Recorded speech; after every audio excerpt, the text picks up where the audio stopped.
네, 다시 얘기를 이어가 보겠습니다.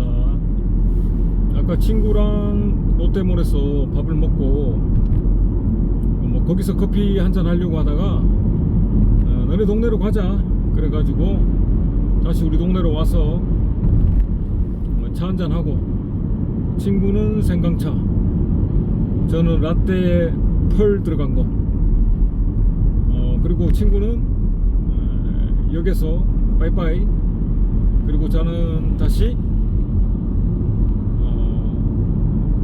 갈 곳이 있습니다.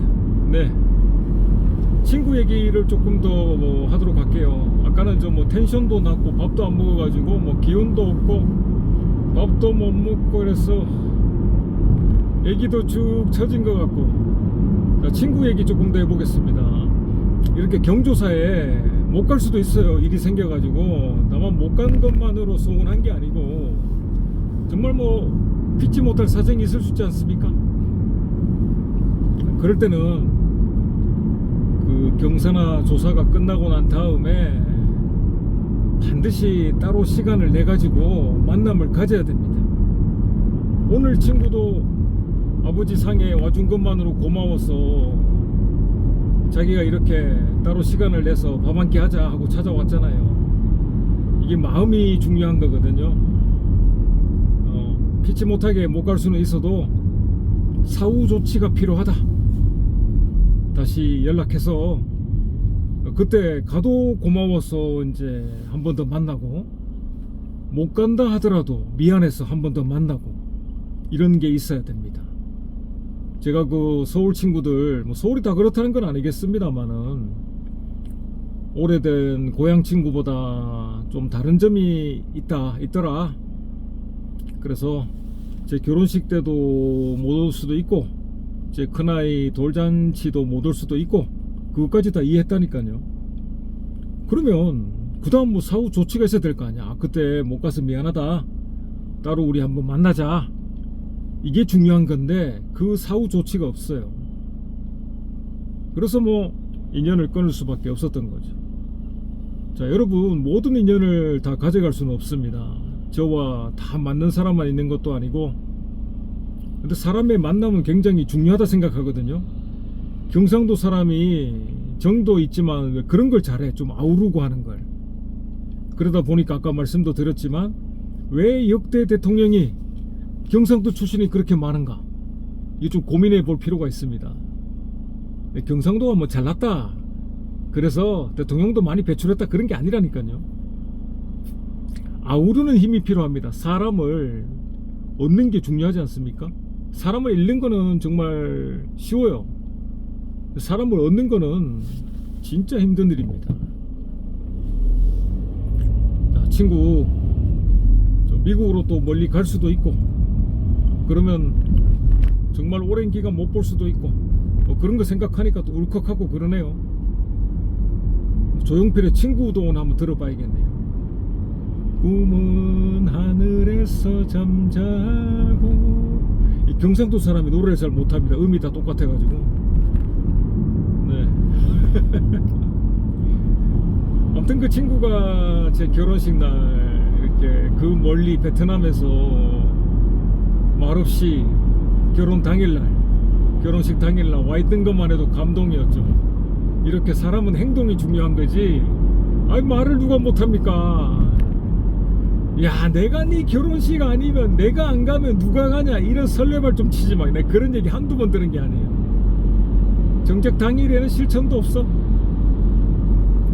여러분, 사람 관계에서는 계산이 운선이 아닙니다. 계산을 하고 내가 피곤하다, 이거 안 가는 게 더 나한테 낫지 않나, 계산을 하다 보면 사람을 잃게 돼요. 네, 역시 제 말이 다 맞는 건 아닙니다. 계산을 해서 나쁠 게 있겠나. 자기한테 유익하면 계산하는 거지. 다 그렇지요. 또 다른 친구 한 명을 얘기해 보겠습니다. 중학교 때부터 친구여가지고 거의 40년 지기가 됐습니다. 아직까지 친구죠. 이 친구는 남에게 피해를 끼치는 것을 극도로 싫어하는 친구예요. 정말 제가 좋아하는 친구고 절친입니다. 다른 친구 얘기입니다. 남에게 피해 주는 걸 극도로 싫어하는. 그래서 어떤 마음으로 살아가는지 얘기를 안 해도 다 제가 이해하는 친구거든요. 막내 동생이 장애인이에요. 장애가 있어. 그래서 자기가 첫째거든요. 가운데 둘째는 여동생이 있고 막내 남동생이 장애가 있어요. 그래서 저 부모님은 연로하시고 뇌성마비 장애인이다 보니까 케어가 좀 필요해. 이 동생이 이제 나이가 많지만은 정신 연령은 계속 한 5살 수준에서 머물러 있거든요. 그러니까 자기가 이거 케어를 해야 된다 생각하는 것 같아요. 보통 생각하면 뭐 요양원에 보내면 되지 뭘 그렇게 짊어지고 있냐 할 수 있겠지만 그게 쉽습니까? 동생인데 뭐 혈육인데 요양원에 보내고 그렇게 하기가 지금은 자기가 할 수 있으니까 케어를 할 수 있으니까 데리고 있겠죠. 그래서 제가 볼 때는 결혼을 안 하고 있는 것도 남에게 혹시나 결혼하면 그 짐을 다른 이에게 또 전가시키는 거, 전가라고 할 수도 없겠지만 같이 짊어지고 어쩔 수 없이 가야 되는 거, 패기치는 걸 극도로 싫어하는 친구라. 얘기하다 보니까 친구들 얘기가 무거운 얘기들이 많은데 이 친구 얘기는 곧 재미난 얘기로 전환이 되니까 좀 들어봐 주시기 바랍니다. 아무튼 패를 끼치는 걸 극도로 싫어해가지고 결혼도 주저하고 있는 친구. 제가 좋아하고 사랑하고 존경하는 친구입니다. 정말 친한 친구는 앞에서는 욕을 잘합니다. 앞담화를 잘 깝니다. 뒷담화는 안 까요. 뒤로 가면 참 좋은 친구지라고 서로 생각합니다. 그게 진짜 친구예요. 뒷담화 까는 사람이 많은데 친한 친구는 앞담화 깝니다. 앞에서는 욕해요. 앞에서는 쌍욕하고 뒤에서는 항상 마음에 새기고 그리워하고 그런 친구입니다. 이 친구가 생긴 게 좀 특이한데요. 특이하다는 게 이상하게 생겼다 그런 게 아니고 눈도 잘생겼고 코도 잘생겼고 입도 잘생겼어. 근데 합치면 좀 이상해요. 자기도 그걸 인정해. 자기가 하나하나 뜯어보면 다 잘생겼는데 코도 오똑하고 눈도 쌍꺼풀이 있고 아주 뭐 서구적으로 생겼거든요. 입도 참 뭐 튀어나온 것도 아니고 참 잘생겼는데 이게 합치면 좀 이상해. 그래서 하루는 어떤 일과가 있었냐면요, 옛날에는 그 포장마차에 떡볶이 팔고 오뎅 팔고 뭐 그런 포장마차가 많이 있었습니다. 포장마차니까 다 그 무허가죠. 무허가 길거리에 그 포장마차가 많았는데 요즘은 그런 게 다 단속되고 하니까 포장마차 거의 보이지 않습니다. 그래서 이 친구가 하루는 총각, 지금도 총각이죠. 20대인가? 그때 포장마차 들어가서 떡볶이 먹고 오뎅 먹고 다 먹은 다음에 얼마예요? 이렇게 아주머니한테 얘기하니까 아주머니가 깜짝 놀라면서 한국말 잘하시네요. 동남아 노동자로 본 것 같아. 약간 그 동남아 삘이 있긴 있습니다. 저 머리가 곱슬머리라서요. 눈 크고 어떤지 알겠죠? 네. 아주머니가 깜짝 놀라면서 외국인인 줄 알았나봐. 아까도 얘기했지만 이 친구가 피해주는 걸 극도로 싫어해가지고 나오면서 일부러 말도 안 되는 베트남 하는 것처럼 베트남어 하는 것처럼 우용우용 삐용삐용 이거 누구 비하하려고 하는 것도 아니고 베트남 욕하는 거 아닙니다. 네네. 얘기가 이제 그 아주머니 무안해 하는 거면 안 되겠다 싶어가지고 베트남인 흉내를 넣으면서 나왔대요. 참 사려 깊습니다. 그렇게까지 할 거 있나 싶은데 이 친구 일화 또 있는데요. 이 친구가 덩치는 큽니다. 친구가. 네. 고등학교 때 일화가 또 있는데 이제 학교에서 아시다시피 이 친구는 참 성실한 친구입니다. 길 가다가 침 뱉는 것도 이해 못하는, 용납할 수 없는 그런 친구예요. 친구들이 이제 누가 쓰레기를 한번 버리면 화냅니다. 이러면 안 된다고. 괜찮은 친구죠.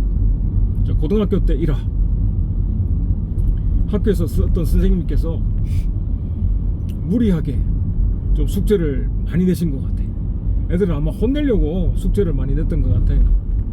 근데 제 친구는 참 착실한 친구라 밤을 새가면서 그 숙제를 완성해 간 거죠. 그래서 그 그 다음 시간이 되어서 그 선생님께서 숙제하는 놈 다 나와. 엄청나게 많은 숙제였으니까 숙제를 다 해갈 학생이 거의 없었죠.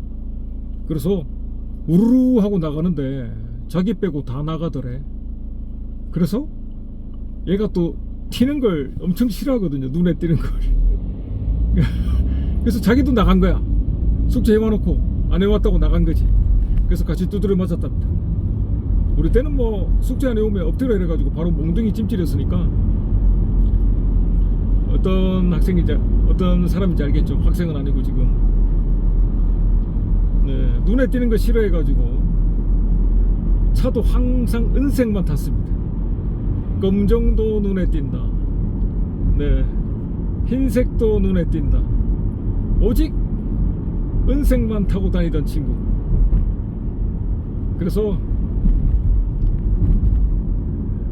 그 시집간 친구 밑에 제 여동생은 시집갔는데 미국에 지금 살고 있어요. 그래서 오빠가 막내 데리고 이렇게 고생하고 있는 걸 알아가지고 좀 큰 돈을 보냈나봐요. 5천만 원인가 보내가지고 오빠 차 한 대 사라고 그래서 돈을 보내줬었나봐.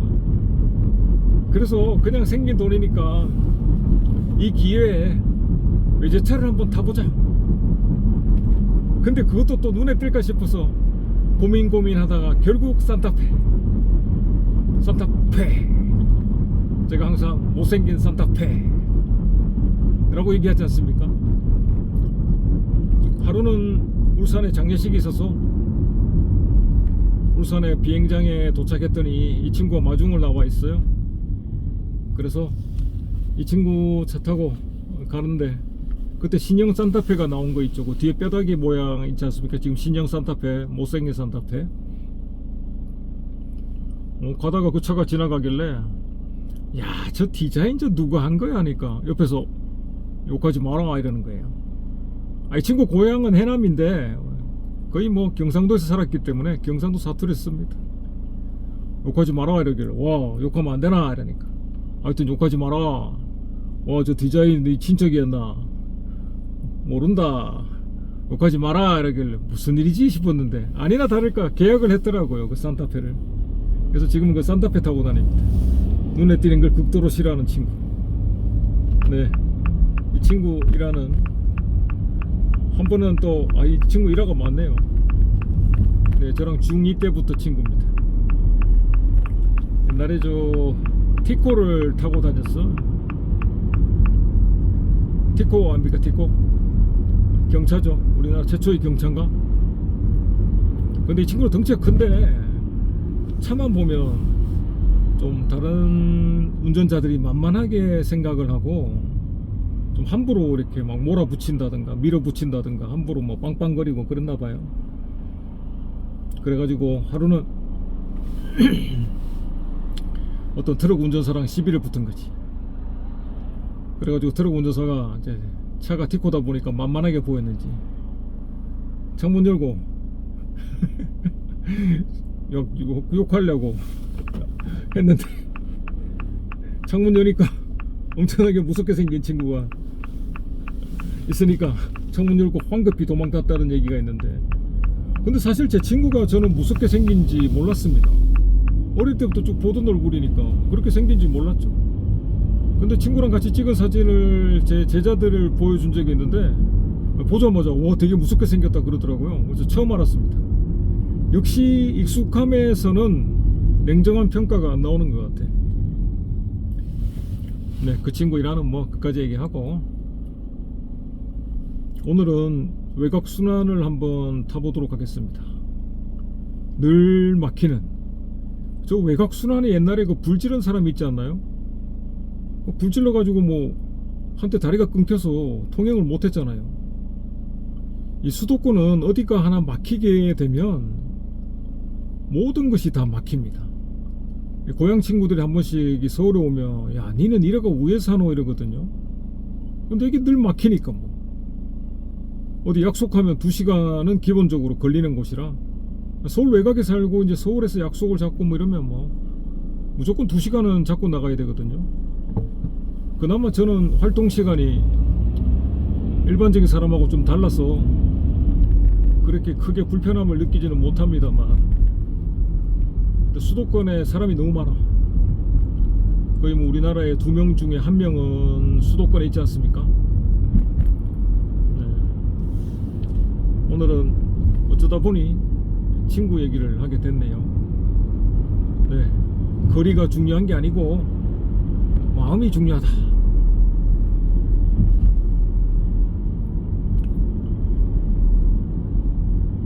역시 친구는 함께 있을 때 즐겁긴 한데, 그렇다고 내 인생을 다 전반적으로 도와줄 수 있는 건 아니죠.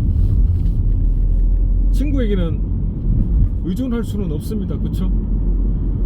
친구를 좋아하고 함께 있는 것만으로도 감사하게 생각하면 됩니다.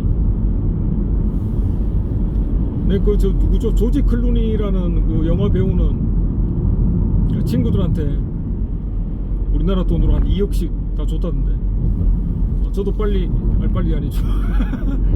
저도 조지 클루니처럼 친구들한테 돈 좀 주면 좋겠는데,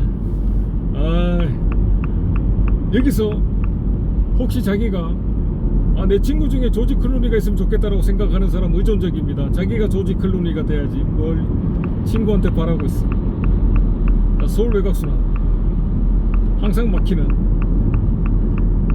언제쯤 안 막힐까요? 늘 막히는 것 같아요. 자, 중동이 나옵니다. 물 좀 마시고. 중동, 사우디 중동 아니죠? 사우디아라비아 옛날에 우리나라, 여러분은 잘 모르겠습니다만 좀 연배가 있으신 분들은 아시겠지만, 제가 어릴 때 거의 3집 건너 한 집은 아버지께서 다 저 중동에 가 계셨어. 전부 다 거기 일하러 갔어요. 우리나라가 그때 뭐라 그럴까요? 어르신들이라고 해야 되나? 하여튼 그분들이, 제가 어릴 때니까 그때 어른들이 뭐 거의 한 3집 중에 한 집은 다 뭐 사우디 갔어, 중동 갔어. 그게 일반화가 돼 있었습니다. 거기 가서 뭘 했냐 보니까 뭐 수도 깔고 배수구 공사하고 고속도로 깔고 뭐 그런 걸 했던 것 같아요. 그래서 우리 가까운 오총당숙의 얘기를 들어보면 너무 떼약 뱉어서 일하니까 하루 종일 오줌을 넣을 필요가 없대요. 땀을 너무 많이 흘려가지고. 정말 대단합니다. 한국인들 근성은 대단해요. 그때만 해도 못 사는 나라다 보니까 사람 수출을 많이 했죠. 그 외 여러분도 잘 아시다시피 박정희 대통령 때, 박정희 대통령 하니까 또 그거 생각나네. 저 고향 가다가 그때 차가 테라칸이었거든요. 테라칸, 이게 저 엔진이 약해. 갑자기 엔진 온도가 올라가는 거야. 그래서 구미쯤 갔을 때 가기 직전인가, 엔진이 온도가 올라가면서 엑셀을 밟아도 진행이 안 되는 거죠.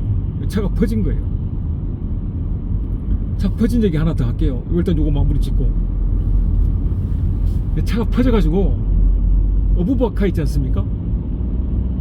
보험사에 전화해가지고 어부바카 불러가지고 그거 태워서, 그때 우리 꼬맹이들은 애기 때들이라서 엄마 아빠가 당황한 것도 모르고, 애기들이니까 막 재밌잖아요. 그냥 차가 멈추고 막 도로가에 차 세우고 다른 차가 와서 어부바 해서 가고, 큰 트럭에 뒤에 막 타고 하니까 애기들은 재밌는 거야. 그게 막 깔깔깔거리고 재밌어. 저는 심각하고, 이래가지고 고향 어떻게 가지? 명절인데 뭐 카센터 고칠 데도 없는데. 그래가지고 구미 들어갔는데, 그 기사님이, 어부바카 기사님이 구미 이렇게 들어가면서 갑자기 왼쪽을 딱 가리키면서, 여기가 바로 박정희 대통령님 생가입니다 이러는 거예요. 생가 태어난 거. 그게 저랑 무슨 관계예요? 자, 박정희 대통령의 공과 사를 얘기하자는 게 아니고, 구미에서는 그렇게 약간 좀 절대적인 것 같긴 합니다. 거기서 카센터에서 못 고치는 거예요. 그래서 저는 부산에 카센터 하는 친구가 있어요. 초등학교 동기입니다. 이게 사람의 인연이 중요하다니까. 초등학교 동기를 지금까지 연락하고 있잖아요. 이건 다 사람의 열정이야.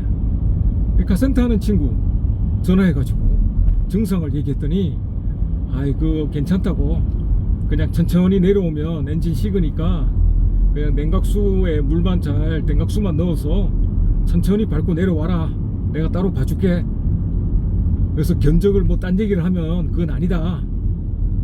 그래가지고 근데 그 카센터에서 제가 그 통화하는 내용을 들었는지 고민을 하는 것 같더라고. 이걸 바가지를 씌울까 말까 고민을 하는 중이더라고요. 그래서 고민하다가 결론이 안 되겠다 싶었나 봐요. 그러니까 그냥 내려가시라고 하더라고. 견적을 부를까 말까 하고 담배 태우고 고민하는 모습을 제가 봤는데, 일부러 제가 그 앞에서 통화를 한 겁니다. 제 친구랑. 야, 현상이 이런데 뭐 어떠냐 하면서 통화를 하니까 아차 싶었겠죠. 아, 이러면 안 됩니다 진짜. 네, 카센터 얘기 더 해볼게요. 그 테라칸을 하루는, 이건 또 다른 얘기입니다. 제가 수업을 하려고 그때 안양 살 때인데, 이게 낙성대 쪽으로 이렇게 넘어가는 길이 있어요. 안양에서 바로 이렇게 저기 대림대학인가? 그쪽 길인가요? 네, 그쪽 길을 해서 이렇게 넘어가는 게 있습니다. 산을 이렇게 올라가는 터널이 있고, 넘으면 바로 낙성대예요. 그래서 그 테라칸을 타고 쭉 올라가는데, 역시나 갑자기 엔진이 그냥 온도가 확 올라가는 거예요. 요즘 차들은 이게 보면, 제 차를 지금 봐도 엔진 온도 체크 등이 뭐 체크하는 곳이 없는데, 옛날에는 그 엔진 온도가 이제 체크될 수 있게 다 돼 있었는데 요즘은 그런 게 없네요. 아무튼 그래가지고 차가 그 언덕배기에서 서버려가지고 옆에다 갓길에 세우고 봤더니 밑에 막 녹색물이 쭉 흘러나와 있는 거예요. 아, 그래서 수업은 가야 되니까 일단 보험사에 전화해서 그 차를 실어가지고 그 낙성대 근처, 서울대 그 근처에 봉천동이죠, 신림 그쪽 가까운 쪽에 봉천동, 거기 카센터에 차를 일단 맡기고 수업을 갔습니다. 수업을 하고 나서 카센터에 갔더니 뭐 견적이 좀 나오겠는데요 이러는 거예요. 뭐 터보가 나갔다 그러고. 그래서 뭐 일단 또 다른 수업을 제가 그때 가야 돼가지고 수업을 좀 해야 돼가지고 좀 왔다 갔다 하는 수업이 있었습니다. 그 얘기는 다음에 기회 되면 또 하고요. 그렇게 견적이 한 140만원 나오겠다는 거예요. 그래서 생각 좀 해보겠습니다. 일단 제가 수업을 해야 될 게 있어가지고 다시 전화를 드릴게요 하고, 그게 나왔단 말이죠. 나와가지고 수업을 하고, 아까 그 얘기했던 부산에서 카센터 하는 친구한테 전화를 해봤습니다. 증상을 얘기하니까 그거 엔진 헤드가 금간 거라서 냉각수가 빠져나온 거니까 큰 문제 아니다. 정말 상황만 듣고, 전문가는 역시 달라. 친구도 정말 오래 카센터를 했거든요. 얘기만 듣고 바로 알더라고요. 그래서 카센터에 그 차를 빼가지고 누가 단골로 가는 집에 가서 엔진 헤드만 교체하면 된다. 그건 얼마 안 든다. 그 얘기를 듣고 제가 뭐 그 카센터에, 지금 제 차 테라칸이 들어가 있는 카센터에 전화해가지고 뭐 수리하니 아니 하면 또 거기서도 제 차를 또 건들 수가 있어가지고 제가 통화하면서 갔거든요. 그래서 견적이 너무 많다 140은. 그러니까 갑자기 카센터 사장이 그러면 30을 빼드리겠습니다 이러는 거예요. 110만원으로 줄어들더라고. 그래서 이거 너무 부담스럽다 이러니까 좀 고민하는 척 하더니 90만원으로 줄어들더라고요. 계속 금액이 내려가는 거야. 그런 와중에 저는 또 보험사에 전화해서 그 어부바카를 불렀죠, 렌카차를. 그래서 도착하자마자 키 주세요 해서 제 차를 바로 빼버렸습니다. 왜냐면 차는 움직일 수 있어요, 엔진만 온도만 내려가면. 그래서 거기서 바가지를 안 당했죠. 안 당하고 나와가지고 그 차를 제가 그때 살고 있던 안양 근처에 자주 가던 카센터에 맡겼는데, 역시 제 친구의 진단이 정확했습니다. 엔진 헤드에 금이 간 것 뿐이야. 그래서 헤드만 깔고 14만원 나왔습니다. 생각해 보십시오. 처음에 부른 견적이 140이에요. 그 14만원으로 해결되는 게 140이 되는 거야. 그래서 그 친구가 그때 그 얘기를 하더라고. 와, 야, 서울 와 그러노? 뭐 헤드가 나가? 와, 야, 서울에 양심이 이래 없나? 물론 서울이 다 그런 건 아니겠죠. 그래, 어릴 때 그런 거 있지 않습니까? 눈 감으면 코 베어 간다. 그것이 서울이다. 촌놈 서울 와서 시급하네. 촌놈 겁주나 뭐 이런 거 많았습니다, 표현이. 어쨌든 그 친구 덕분에 140만원 낼 거를, 저 차는 잘 모르니까요. 차는 좋아하는데 정비는 잘 모르죠. 제가 뭘 알겠습니까? 어느 정도의 뭐 들은 지식밖에 없지. 그래서 14만원에 해결하고, 그 친구 고마워서, 그 친구는 뭐 친구 도움 주는 거 당연하다 생각했겠지만, 그래서 소고기 하나 이렇게 장만해서 보냈습니다. 고맙죠. 지금도 연락하고 늘 가면 반갑게 맞이해주고. 요즘은 제가 좀 신차만 타고 다니는 편이라 그 친구한테 차를 맡길 일이 많이 없네요. 호르만 차를 하나 장만해야 될 것 같아. 친구도 보고 싶어서. 고장났다는 핑계로.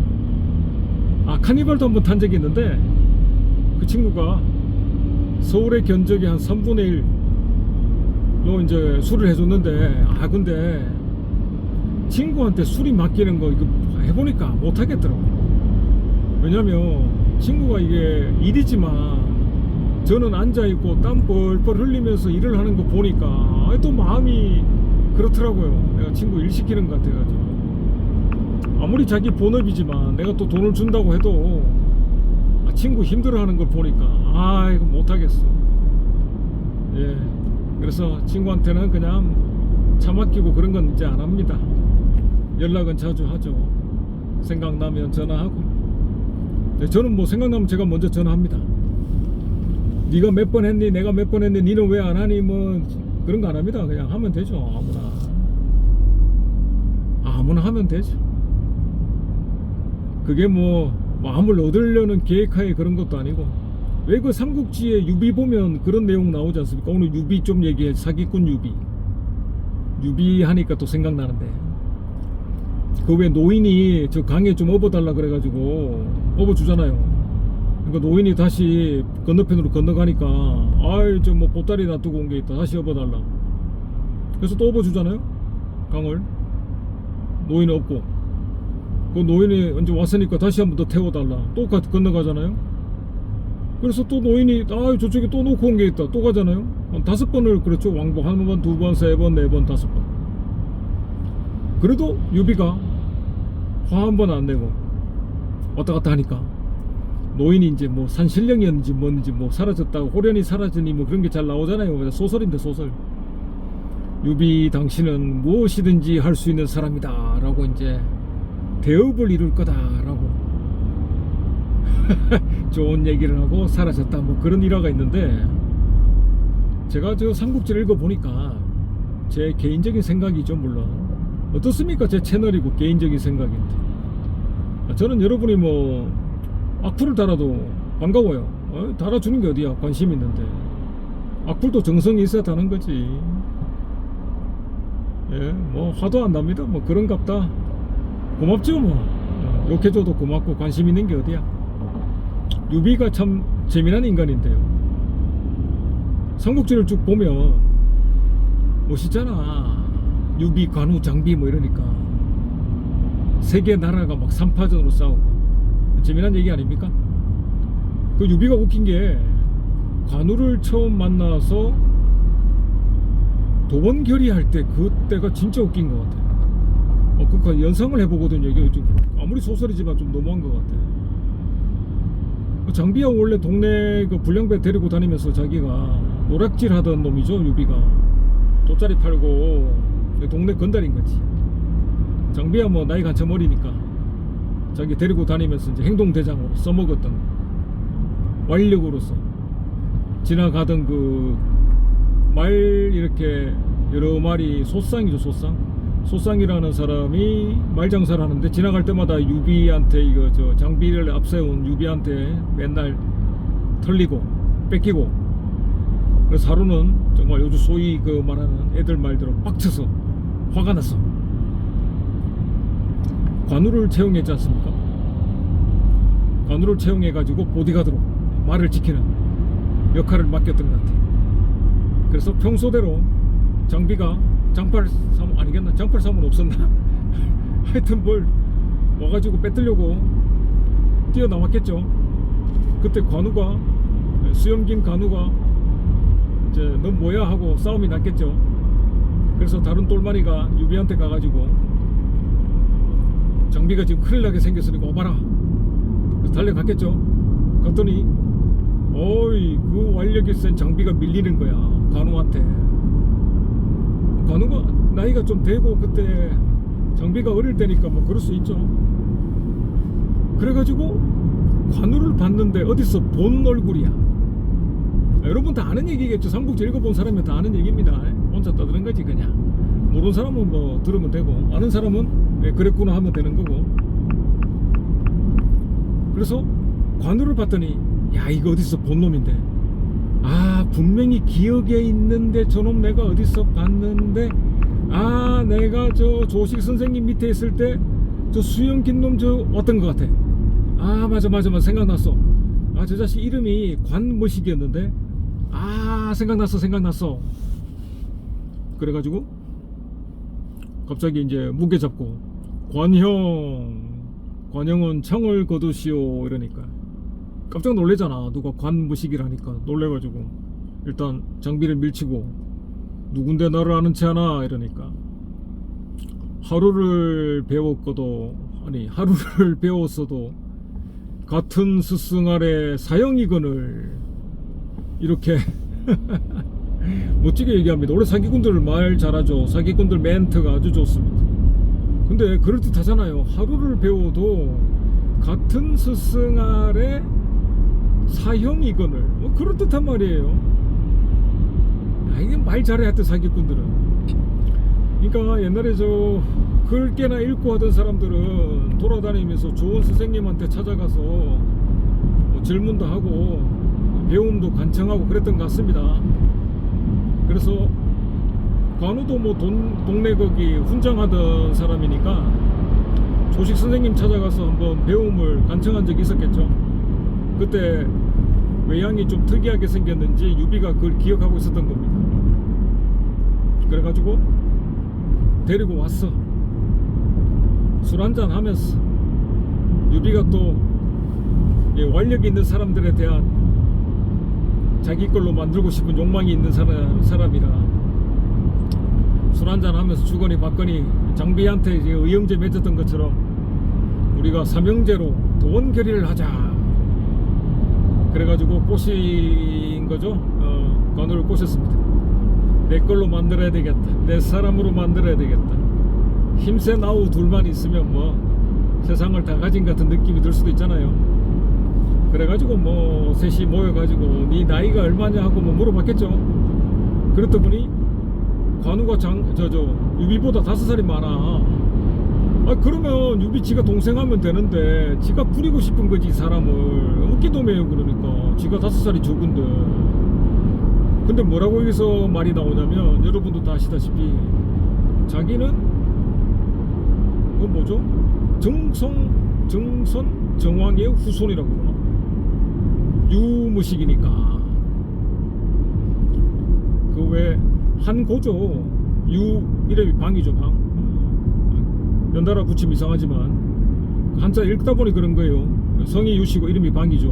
붙이면 이름 이상하지만 여러분 이상한 생각하지 마시고 이름입니다. 정상정왕의 후손이다. 근데 그러니까 유씨 이렇게 쭉 내려오던 왕 중에 정상 발음도 어렵네. 정상정왕? 그 친구 아니죠. 그 왕이 자손을 굉장히 많이 낳았어. 그래서 뭐 전부 다 정상정왕의 후손이라고 하는 판국에 유비도 뭐 나도 뭐 유씨고, 그래서 나중에 저 황제 황숙이라고 불리고 막 그러지 않습니까? 나중에 황숙이라는 명칭도 아마 그것 때문인 거예요. 황제의 숙부다. 황숙. 잠깐 여기서 잘 가야 되는데 제2경인으로 빠져야 되는데 제2경이 여기인가? 아이 그래가지고 5살 지보다 많은 사람을 자기는 왕족의 전통이 있으니까, 왕족의 후손이니까 내가 맏형을 한다. 아이씨, 요즘 같았으면 뺨때기 맞았다. 5살 많은 사람한테 네가 동생이라 이 말이 됩니까? 이거 사기꾼 놈들은 하여튼 말 만들어내고 뭘 끼워 맞추고 하는 데는 달인들이야. 아이, 잠깐 길을 잘못 들었나요? 제가 가고자 하는 길이 있는데 문학 IC로 가야 되는데요. 문학 경기장. 네, 아무튼 유비는 사기꾼. 아니, 좋게 안 봅니다. 유비는 왜 또 좋게 안 보냐면, 웃긴 놈이 뭐냐면, 그때 도원결의 할 때 뭐 각자 태어난 날은 달라도 한날 한시에 죽기를 맹세합니다 그랬잖아요. 근데 이제 관우가 먼저 죽었지 않습니까? 관우 죽은 얘기를 잠깐 해보자면, 저 오나라와 경계의 이제 서천 쪽인가 서천성인가 그쪽으로, 이름이 정확하지 않습니다. 성 이름은 지금 좀 다를 수도 있어요. 어쨌든 국경 수비를 맡겼잖아요. 유비를 빼고 나면 2인자 아닙니까? 제갈공명이 보낸 것 같아. 2인자의 이제 다툼이죠. 누가 2인자를 할 것이냐의 다툼에서 완력이 센 관우를 대장군이면 이제 뭐 다 통제를 해야 되니까 제갈공명이 관우를 그렇게 보낸 것 같습니다. 보내가지고 오나라와 국경에 접해 있었는데,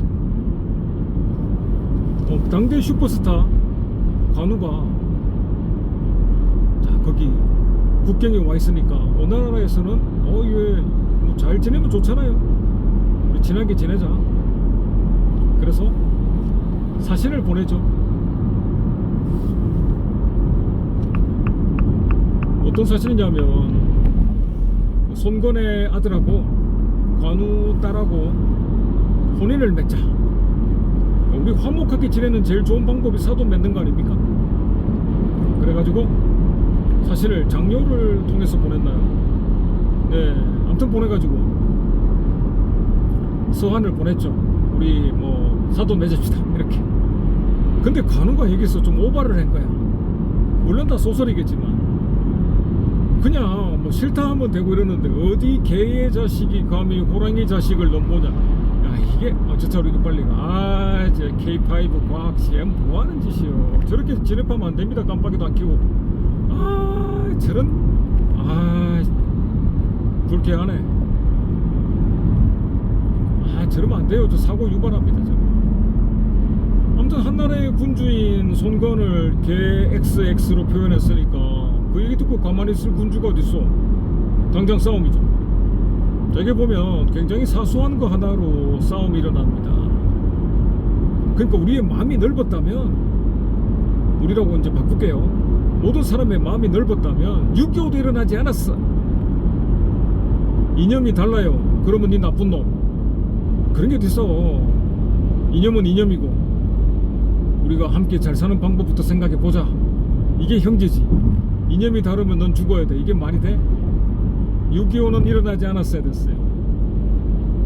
자, 그래서 다시 이 얘기 저 얘기 막 합니다. 문학 아이씨 잘 찾아왔어. 내비게이션 없이 오면 재밌네요. 그래가지고 관우가 어쨌든 죽잖아요. 그러면 제가 제일 좋아하는 캐릭터가 장비야. 장비가 똑똑한 사람입니다. 어릴 때는 순전할 때는 유비 게임에 행동대장하고 이랬지만 얼마나 멋진 친구입니까? 그래서 한날 한시에 죽기로 맹세를 했기 때문에 관우가 죽고 난 다음에 형 작은 형 원수 갚아야지, 오나라 싸우러 가자 하고 맨날 왔겠죠. 엉엉 울면서. 여기서 좀 궁금한 점이 있는데요. 저는 그 읽다가 여기서 조금 이상한 포인트가 있어요. 물론 제 생각이 맞다는 얘기는 아닙니다. 한날 한시에 죽기로 했기 때문에 의리를 지키고자 하는 장비의 마음은 이해가 되죠. 근데 유비는 싸움하고 싶지 않았던 것 같아. 왜냐면 오나라한테 상대가 안 될 거니까.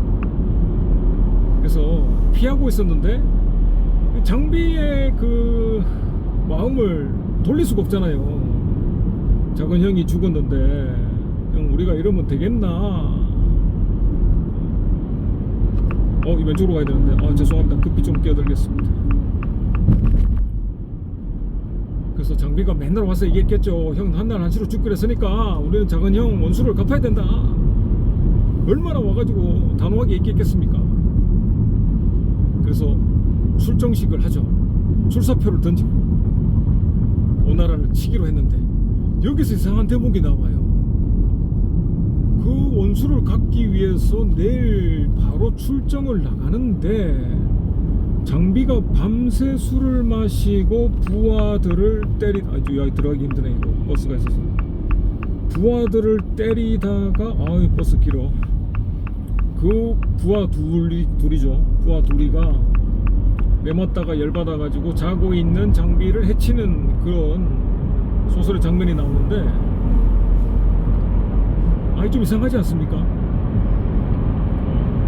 터널에서는 이거 잘 얘기가 안 들리니까 조금 말을 끌도록 할게요.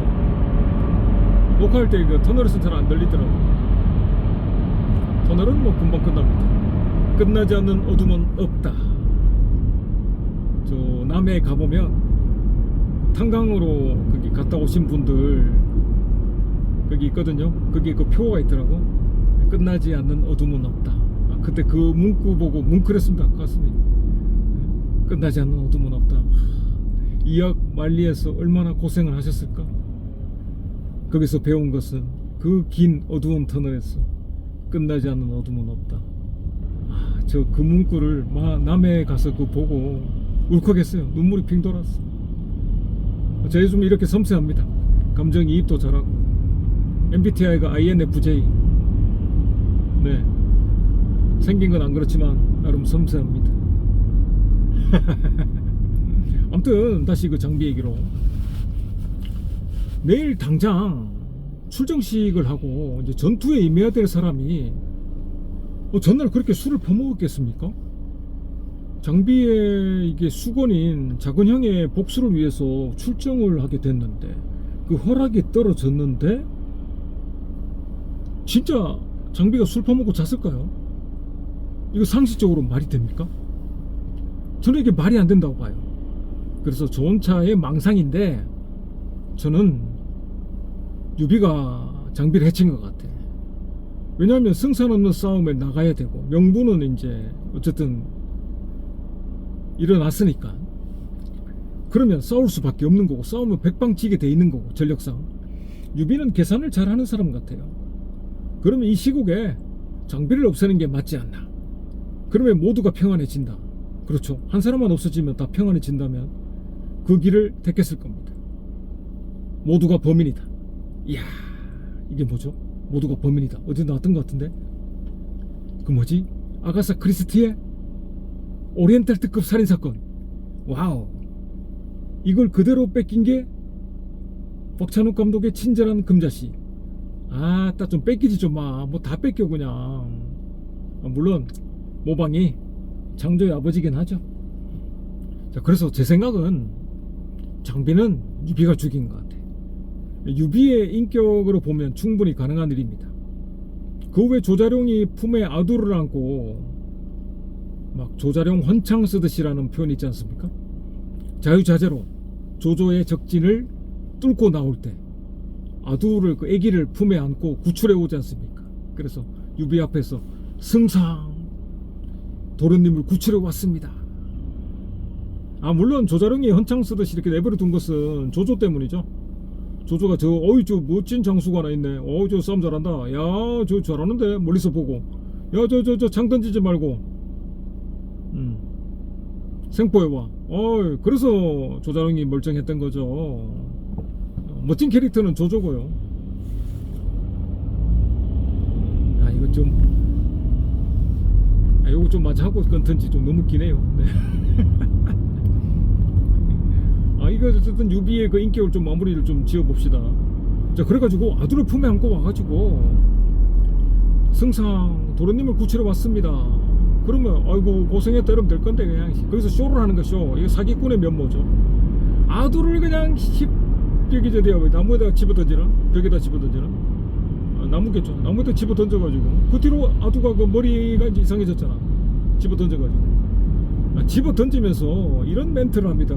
니까지 것 때문에 큰 장수 이 훌륭한 장수를 잃을 뻔했다. 아유 생쇼를 하기는 이 나쁜 놈의 자식. 하여튼 유비 자식은 그냥 사기꾼 놈의식. 여기 여러분 감동받으면 안 돼요. 뭐 지 자식을 던지면서 뭐 장수의 마음을 얻고자 했다 이렇게 훌륭한 사람이다 오해하면 안 됩니다. 사기꾼이 면모예요. 아이, 근데 자기 아들도 집어 던지는데 어떤 일을 이루기 위해서 물불을 안 가린다는 얘기죠. 물론 저조도 그런 장면이 나옵니다만 그 장면을 저는 보면서 야 이게 무서운 놈이구나 유비가.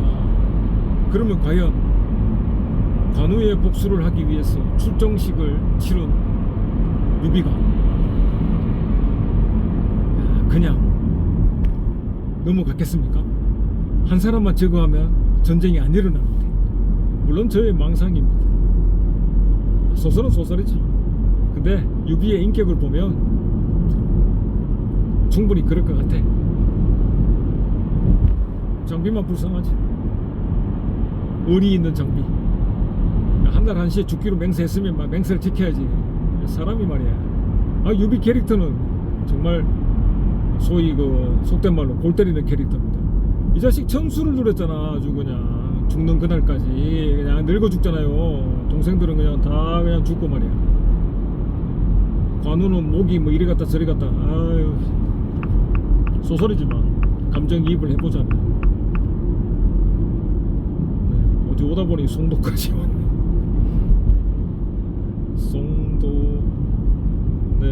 송도 저 앞이 제가 회사 다닐 때만 해도 저 앞에 그냥 갯벌이 갯벌.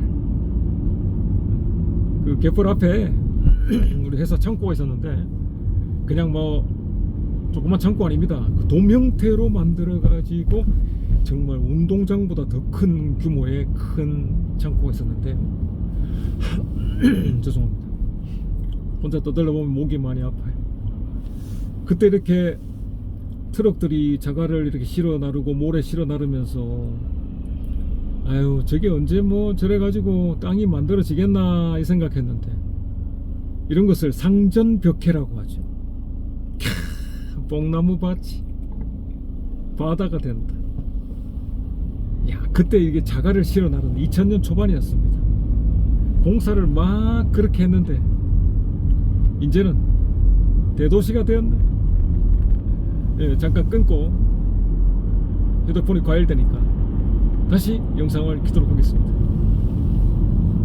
아도몽